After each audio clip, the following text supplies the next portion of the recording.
இந்த வடக்கு கோட்டைக்கு யாருமே இதுவரைக்கும் வந்தது கிடையாது. ஆனா 7 சின்ன சிறு பாலகர்கள் வருகிறார்களே, இது யாராக இருக்கும்? நம்ம கேட்டு பார்ப்போமே. இந்த பேர்ல பாலகர்களிடம் வந்து கேட்கிறார் பார்வதி. அப்ப பிள்ளைகளே, 7 பேர்களும் சின்ன சிறு பாலகர்களாக அல்லவா இருக்கின்றீர்கள்?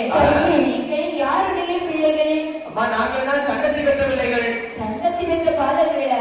அப்ப பிள்ளைகளே, சங்கத்திக்கு பிள்ளை என்றால் எனக்கும் பிள்ளை மாதிரிதான். சரி, நீங்கள் எங்கிருந்து இங்கே வர்றீங்க? அதாவது இந்த கைலாச மலையில இருக்கின்றாரே பேயாண்டி விச்சாண்டி அந்த பரமசிவனிடத்திலே சென்று அதிக வரங்களை வாங்கி இருக்கின்றோம். அப்ப பெரியன் பித்தன் என்று நீங்கள் ஏளனமாக பேசுகிறீர்கள். அப்படி நீங்க பேசுறது யார பேச